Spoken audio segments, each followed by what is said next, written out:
Hello, everyone, and welcome to CineQuest video. Today, I'm going to be talking about the new Blumhouse film, The Woman in the Yard.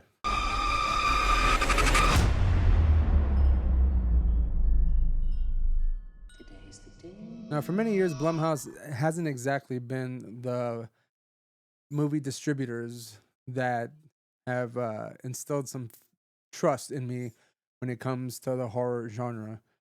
I find a lot of their movies to be boring or very cliche.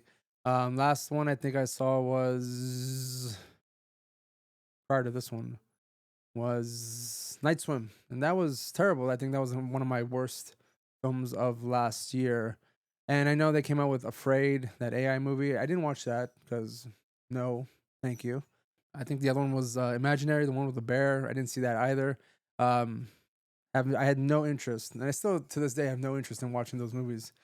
So it was kind of strange that the title "A Woman in the Yard" intrigued me a bit.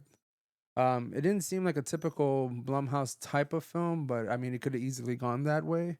The trailer didn't seem to give too much away, other than the fact that there is a woman in the yard, and for some reason or another, that seemed to pique my interest.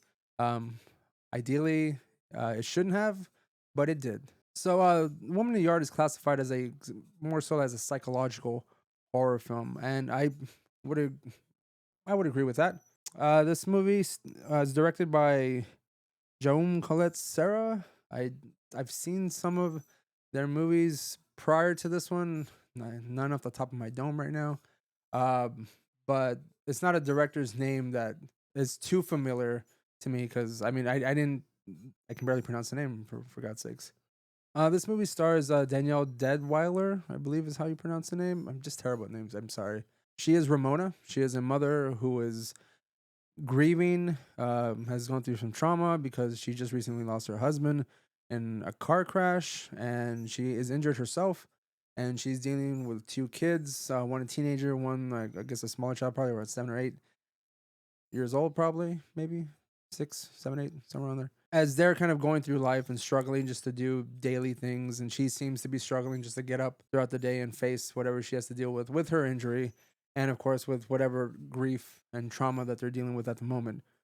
A woman just shows up in the yard and basically is just there.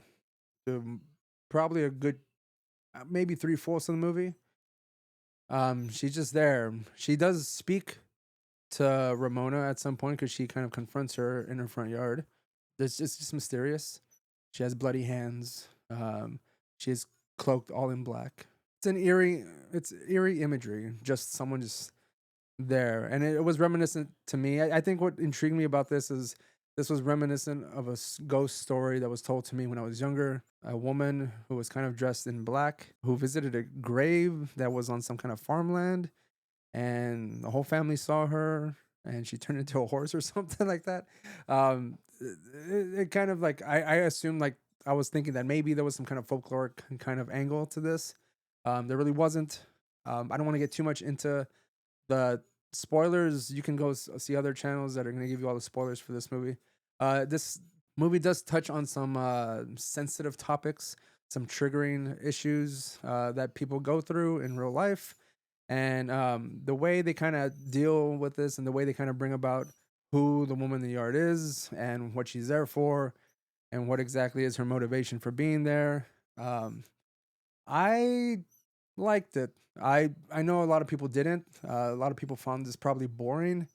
And as far as for a Blumhouse movie, this is not doesn't seem like your typical Blumhouse feature. But we do find out that the woman is there for a particular reason, and it kind of is associated with the family. I don't want to get again. Don't want to get too much into it.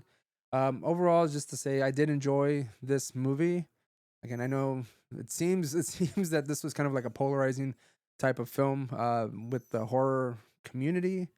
A lot of people find it boring. Some people, like myself, do like it. As far as the topics that they do tackle in this movie, grief and all that, I I can relate to it in some way. I can see how uh, trauma, and, depression, uh, grieving, all kind of tie into the way these characters are acting in this movie. You know, the child is kind of not necessarily.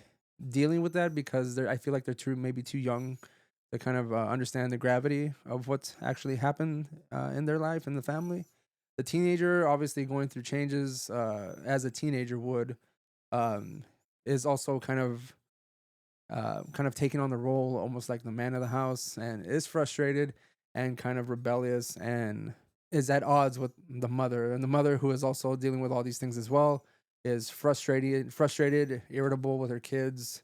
Anything kind of sets her off. And of course, that we find out that she's kind of in a state where she's kind of going through all these depressive feelings as well. I can kind of see the way they are all reacting with each other, and it kind of seems somewhat realistic to me. I think, I mean, like I said before, nothing really happens too much in the film, in kind of like most of the movie, other than the dynamic between the family and what they're dealing with. And it can be kind of frustrating, can be kind of annoying, I would imagine so, to some folks. But I think that they're kind of the family is reacting in a kind of realistic way when it comes to dealing with these issues. Now, as far as the woman in the yard and how she kind of interacts with everyone, it's kind of seems like a plot hole, because we don't know if like she's necessarily real. She's just a manifestation. And how is she also interacting with the children? Is she really actually interacting with the children? And at some point, she does some kind of poltergeist type of stuff, and kind of curious how that is working. Is she the one doing it, or is it the manifestation of them, the family, or the kids? Ramona, is are they kind of the ones taking on the physical aspects of what's going on? Those are some questions that this movie does bring up. There's some plot holes in this movie, that's definitely for sure. It's not a perfect movie.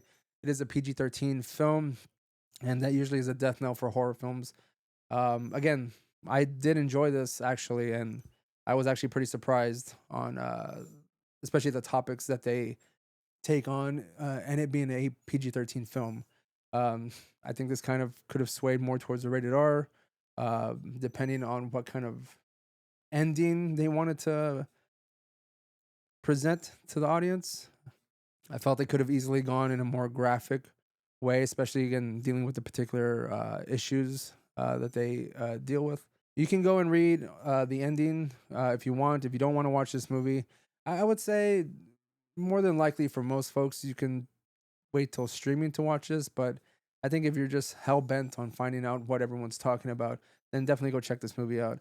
Um, there's a lot of discourse going on between what the ending actually is in this movie and what it represents. And could it have been done in bad taste or not? I thought it was done fairly okay. It wasn't the best way to deal with these issues, but I think it was a fairly realistic way to deal with these issues or this particular issue, because um, I think the way the movie presents or is telling the story with someone with these issues and what they got to deal with, it seems like justification for someone going through this thing. I'm sorry, I'm being very vague here, but I just don't really want to give it away. Just getting back to it, I did enjoy this movie. I thought the cinematography was done really well. I thought this movie was actually acted very well also. Um, I thought the woman in the yard did have some kind of eerie, scary kind of presence. Um, at some point when she like reveals herself and kind of starts speaking with the kids, it kind of like loses that mystery. And I felt that was maybe kind of a detriment to the way the story progresses and how, again, the plot holes and all that kind of stuff.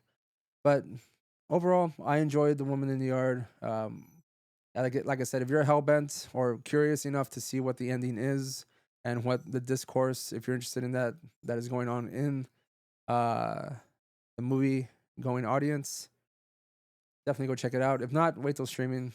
It's not going to hurt. That's it for me. My name is Ray, and I hope you enjoyed this video.